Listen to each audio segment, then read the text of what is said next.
Un café en Ames, con Seu Bermúdez.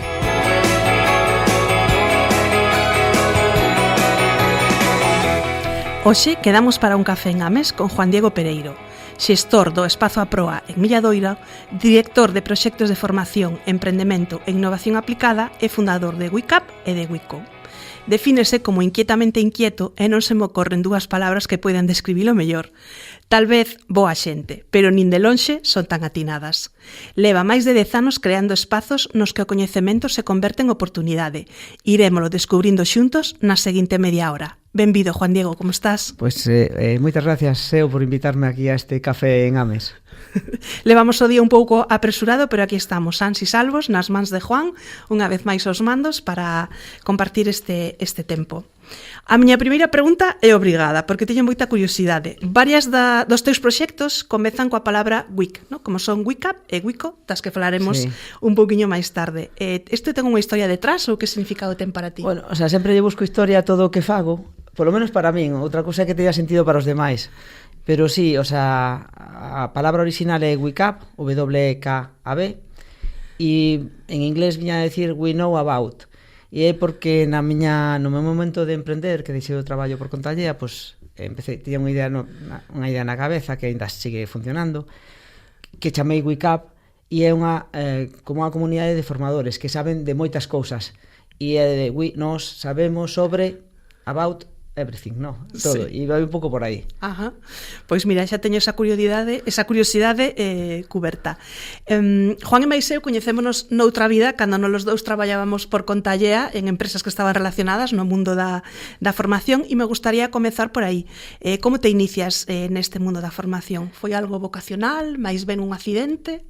A ver, eu creo que desde sempre, xa penso na vida adulta, ¿no? Desde a partir da universidade, levo estudiando e formándome toda a vida, porque me gusta, non? Xa, por a parte de alumno.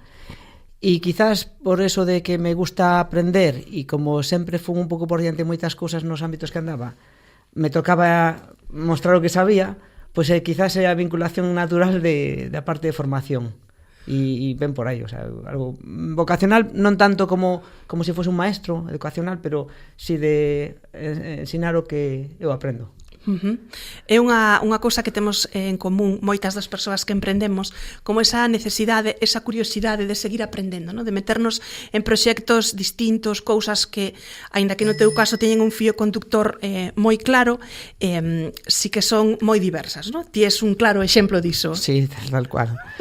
Solo hai que saber a formación da que partín e donde estou ahora, que non ten nada que ver realmente. Como vos dicía, na nosa segunda vida de autónomos, coñecémonos, ou mellor dito, atopámonos no Espazo A Proa, e teño que confesarche que non sei se che contei algunha vez que a min soábame moitísimo teu nome e a túa cara, e tardei moitísimos meses, por non dicir un ano, en atar cabos e lembrar onde nos coñeceramos por primeira vez. E me gustaría que nos falaras do Espazo A Proa, que está no Milladoiro, e alá foi onde nos reencontramos nesta nova etapa profesional. Bueno, pois antes un matiz, me presentaches como xestor do espazo. Realmente a xestora é Nieves Iglesias, que a compañeira que está ali todos os días no Espazo A Proa. Eu son, por decir así, o director, non, o responsable do proxecto. E, bueno, o Espazo A Proa é un espazo do Concello de Ames, un espazo de coworking, para que non sepa que é un espazo de coworking, un espazo de traballo donde varias personas de distintos ámbitos, persoas, empresas, distintos sectores, pois ocupan un mismo espacio de traballo donde se volven a súa actividade. Que ten en especial respecto a outros espazos? Pois que, bueno, por unha parte é un espazo público, orientado neste caso a persoas que teñen unha idea en fase idea, aínda non están constituídas, pero queren desenvolver un negocio, ou polo menos teñen esa idea. Mellor a maduración chegará a que se desenvolva ou non. E tamén empresas ou autónomos que leven menos de 2 anos pois de alta. Estas persoas poden facer unha solicitud de espazo e unha vez que se aproba, pois estar ali, pois no caso de preparando esa idea, poden estar hasta 12 meses. E cando xa dan o paso, ou se entran con idea, con proxecto xa constituído, pois poden estar tamén 24 meses, que hai opción de prorrogar posteriormente.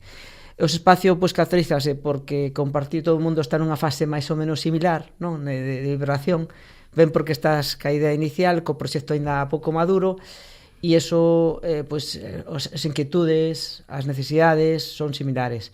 No espazo que facemos, aparte de facilitar o propio espacio de traballo, salas de reunións, todo o que pode precisar unha persona no seu día a día, pois tamén se acompaña pois a veces con mentorizaxes, con formacións e tamén con eventos para lograr que tamén dese networking de coñecer, de estar en contacto con moitas persoas en situacións parecidas, pois podan impulsar cada un dos proxectos.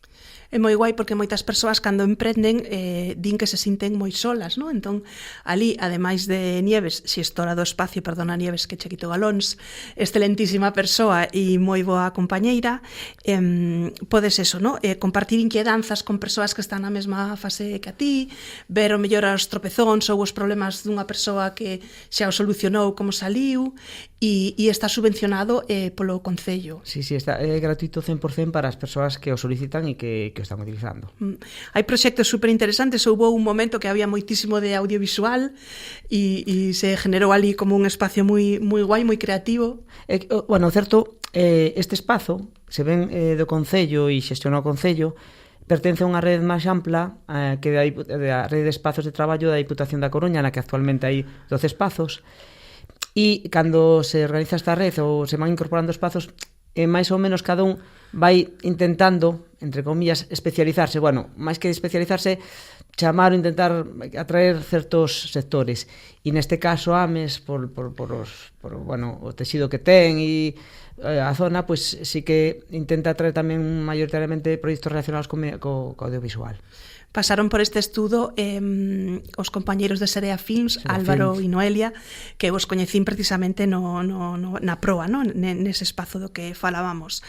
E ademais é moi guai porque estamos moi cerca de Santiago, somos un espazo cada vez máis grande, Milladoiro, Bertamiráns, e é como un punto de referencia para moitos de nós e xente que se desplaza, non? Que ven pois a esas formacións e talleres que hai mensualmente, pois somos moitos, eu inclúome, os que recurrentemente vamos asistindo e participando e incluso facilitando, non? Para aportar tamén o noso grande área.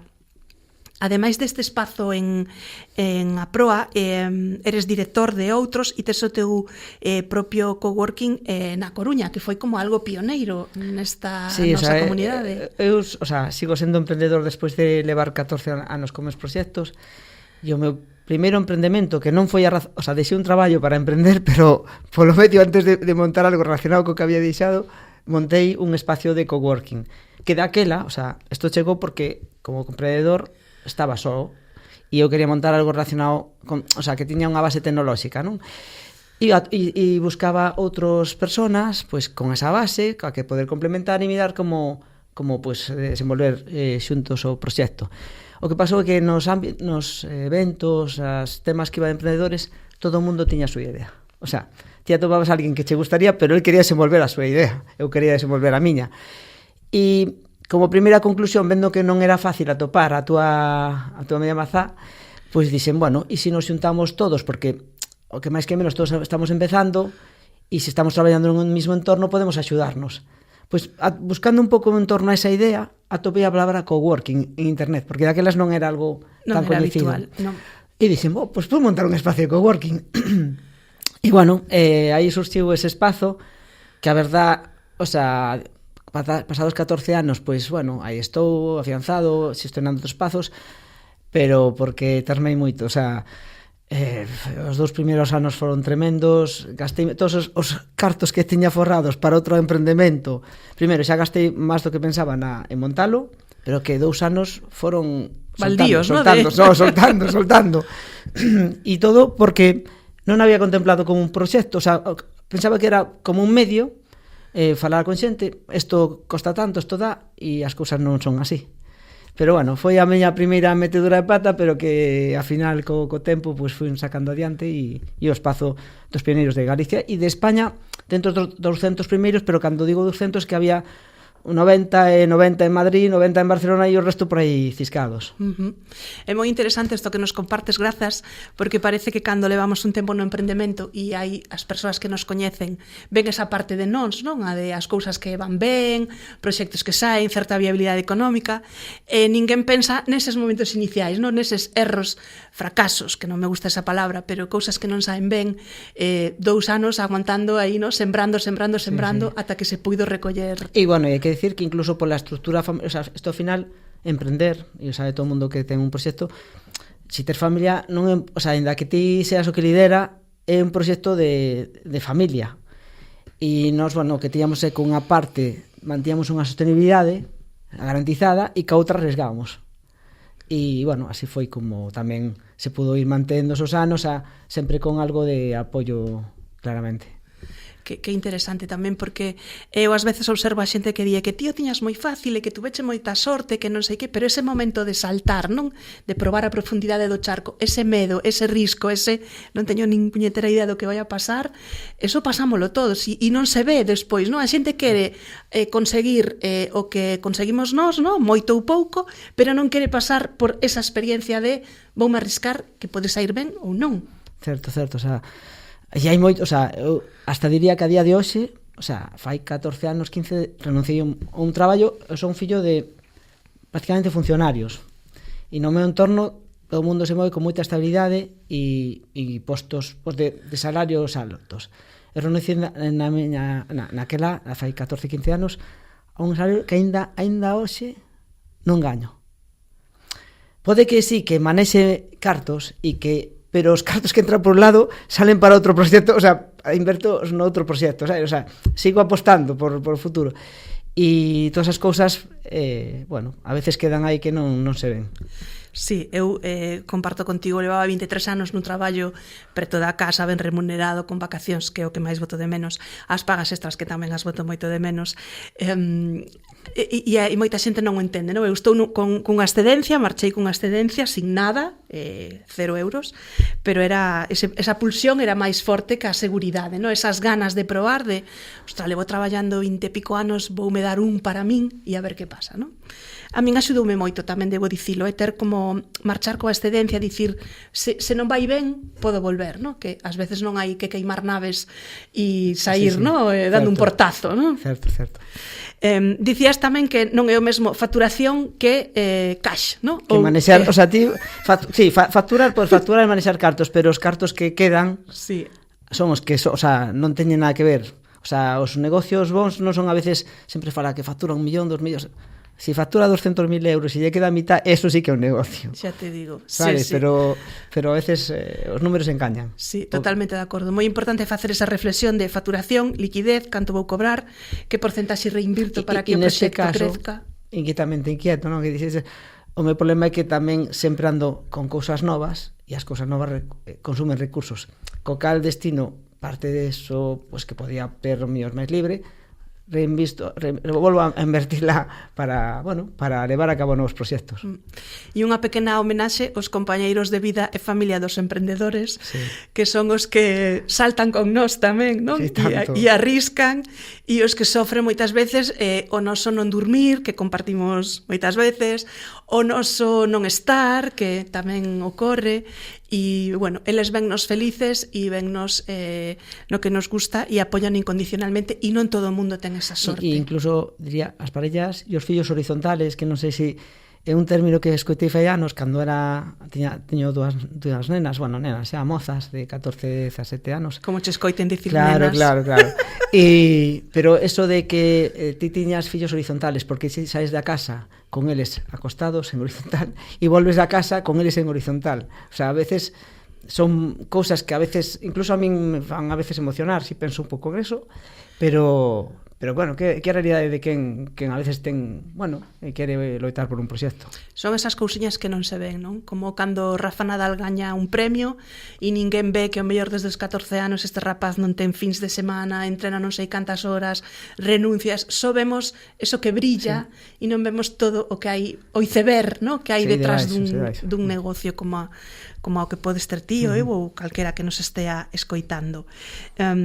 Quería dicir tamén que o Wico é un espacio que eu lle teño moito cariño porque ali face as meetups da Coruña, pasámolo moi ben ali, aprendemos moito e é unha sorte que persoas como ti faciliten e poñan os medios para que os compañeros da Meetup Coruña poidan organizalas e nós disfrutalas, non? De Meetup WordPress digo porque que non estea feito un pouco tal en WordPress fallaría reunións. En este caso facilito porque durante moitos, facilito espazo, pero durante moitos anos sempre estou metido en jaleos e entre os jaleos é dinamizar certo tipo de comunidades. Ainda a día de hoxe sou embaixador de Power MBA, que é unha empresa a nivel nacional de temas de MBAs e cosas así, e organizo encontros. E de sempre, pois, no seu inicio de Wico organizamos que se chaman Betavirs, que é unha comunidade mirei outro día a página web que non está actualizada, pero 35.000 programadores, toda España. E facíamos as reunións, facíamos e-weekends, que son encontros de emprendemento, Startup Weekends, participei tanto como participante como organizador en algunhas actividades, sempre metido en jaleos. E por eso me gusta tamén axudar a quen está montando ese tema de cousas e facilitar no que poida, pois, que se leven a cabo. Sabes o difícil que é e está genial. Cando naceu WeCap? Antes ou despois de Wico? WeCap naceu antes e aínda é un bebé. O sea, se digo que levo 14 anos con Wico, que é o espazo de coworking, pois 15 ou 16 ten a idea de Wico. De WeCap, perdón. O que pasa que, como che dixen, arranquei o espazo de coworking, me tuvo moi preocupado varios anos, despois, aínda que non preocupado, hai que tirar do negocio, do proxecto, despois empecé a facer amagos, e tamén o que non se ve, pero bueno, eu considérome, pero ao bestia un emprendedor imperfecto en todos os sentidos, porque cometo moitos erros e sigo cometendos, pero sigo, porque vai un pouco no meu ADN.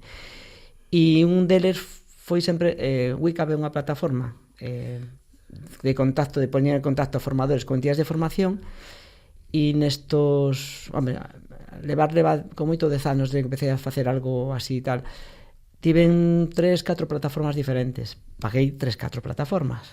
Digo 3-4 porque paguei algunha que nunca saliu a luz e a mellor costoume 50.000 euros. Wow. O sea, e bueno, é un bebé que requiere cuidado, pero como sempre ando enredando noutras cosas, non presto a atención que necesitaría, que eso se chama foco, o que eu si teño que dar un mentorizaxe digo pon foco no teu proxecto, pero que eu mesmo a veces non me aplico no que fago. É que eu falaba outro día coa muller de meu pai, temos tantos estímulos, tantas series por ver, tantos libros por ler, tantas pelis, tantos sitios que visitar, tantas cousas que facer, que ao final é difícil tomar decisións porque se tomas unha decisión e te defines por algo, estás renunciando a outra e non queremos renunciar tampouco, entón é moita presión ás veces. Somos afortunados por poder decidir, pero que nos fastidia os que queremos facer moitas cousas e que decidir significa elixir. E o que facemos moitas veces mal é elixir varias cousas a vez que despois, claro, non podemos purrar o suficiente en cada unha delas. Pero bueno, afortunados por poder tamén decidir, que é importante. Sí, e probar. Ao final levas a cabo o método científico máis antigo que hai, no? Proba erro. Sí. E vamos optimizando, que moitas veces nos paraliza, no? Para facer cousas non está perfecto, non o saco. Como esperes a que estea perfecto, mal asunto, porque ou non vai sair ou vai ir tarde. Eu son desos, son perfeccionista. Pero bueno, aí estamos. Por si todo isto fora pouco, tamén estás no mundo dos videopodcast, non? Con 2 proxectos moi interesantes e que conviven no tempo, Learning Advisor e en beta permanente. Que é o que che aportan estes proxectos? Pois son outros dos meus xoguetes, se hai algo, traballar e dedicar horas con fines, máis ou menos comerciales, con un objetivo, non, de manter a tua vida, manter as persoas que traballan contigo e tal, pero tamén ten que ser algo divertido. E eu doume esas licenzas de facer cousas cando me apetece, porque eu levo anos escoitando moitos podcasts, me parece unha ferramenta super chula, das que aprendo moito, que me acompaña facendo exercicio, cociñando, que me gusta moito, e dixen, se a mí me gusta, por que non facelo?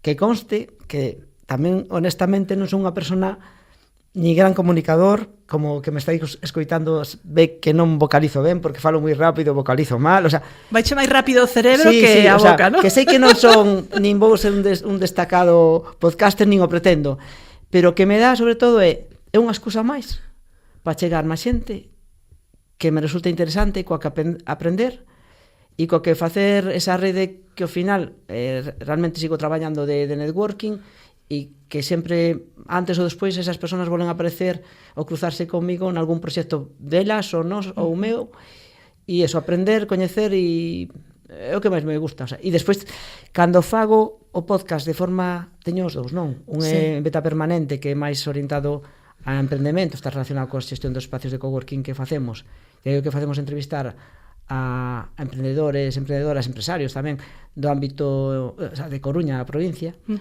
Aí, bueno, esa fago ora habitualmente 3-4 mes, polo menos.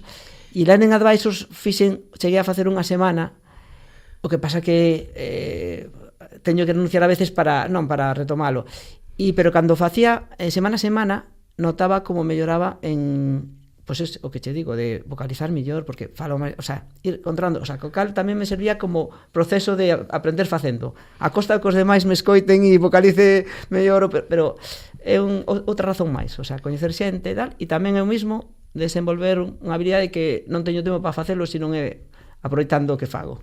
Eso eu vexo moito na miña produtora de podcast, que a xente ten moito medo a expoñerse, moito medo a non ser perfecto, e ao final o que ben diste, no camiño, facendo e aprendendo, é como mellor podes mellorar esas habilidades de comunicación nun medio tan interesante como o podcast, que se pode escoitar facendo outras cousas e que aporta tanto, no? Compañía, coñecementos, risas. E incluso algo que a veces ora peca nun momento na que hai produción de contidos para redes e que casi todos son replicados, copiados, tal, pois é unha razón máis de facer algo original e teu.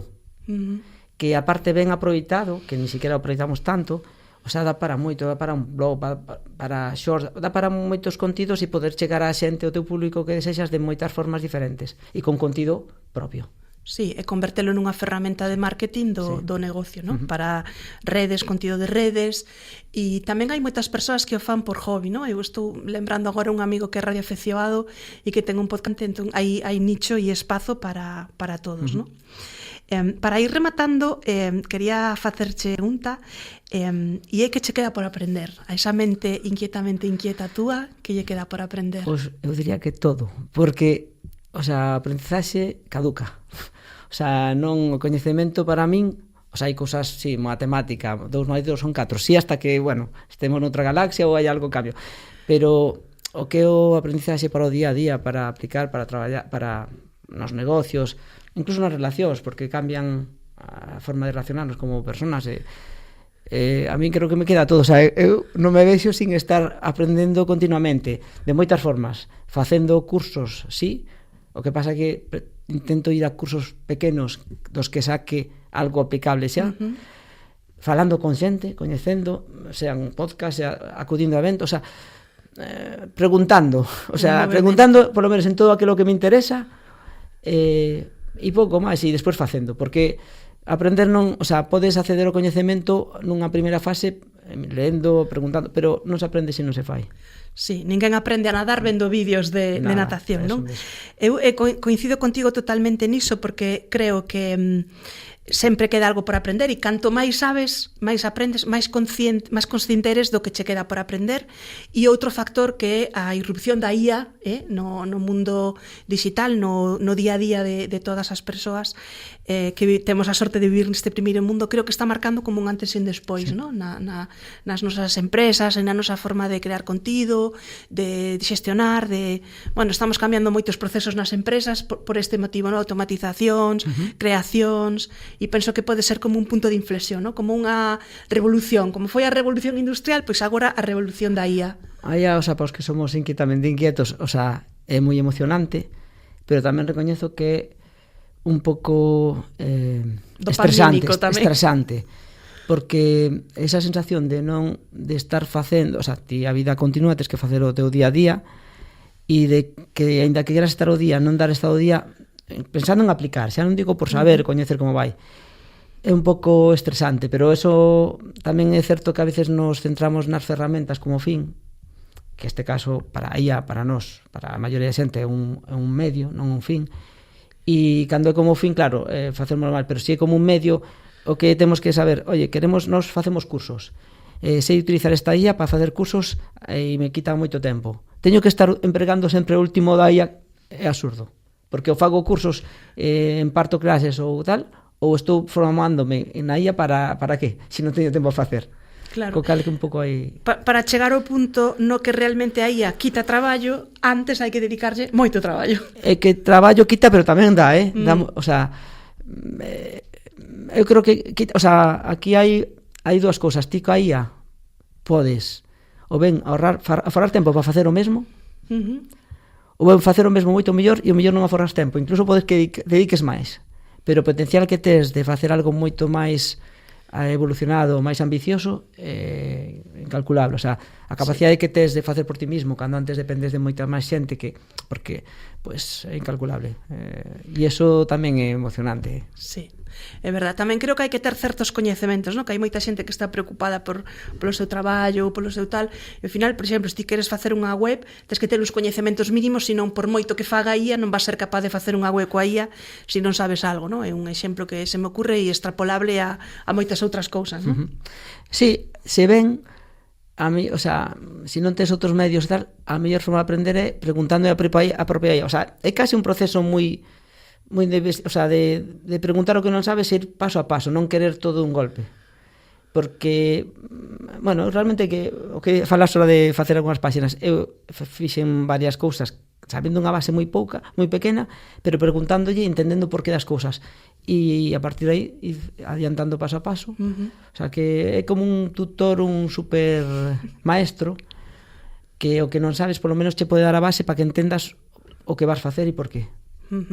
Esa creencia de dalle a 3 botóns e xa o fai, que o levamos dicindo de internet dende o principio dos tempos, non é así tan real, non? Imos logo coas últimas preguntas do podcast, que todo o mundo di que son as máis difíciles. Cal é o teu lugar favorito de Ames ou que recordo especial tes daqui? Mira, eu sinceramente non coñezo moito Ames nin Bertamiráns. Estiven nos dous sitios por a proa. O sea, a proa evidentemente é un dos meus espacios favoritos, porque aí pues, paso bastante tempo e aparte sempre con xente moi interesante e algo que motiva. Pero no meu tempo de traballo antes que traballa fai anos na Fundación Laboral da Construcción, que estaba en Teo, hubo un momento en que ao mediodía íbamos varios compañeiros, viñamos a Milladoiro ao pádel Milladoiro, que foi cando empecé a xogar o pádel, e teño non sei, ese romper a xornada que despois volvíamos, e aquelas non estaba acostumbrado a facer ese tipo de actividades polo medio. Vira que Ames, aparte aí está un pouco apartado, así, é unha zona moi guai, como boscosa, moi tranquila. Xogar o pádel cos compañeiros, aprender. E despois aparte tiña un buffet de ensaladas. Digo porque non sei, fai moitos anos que non vou, que toda esa mezcla de comer ben, facer exercicio, estar con compañeiros e tal, pues recordo, a verdad, como algo moi chulo que, bueno, que teño aí grabado.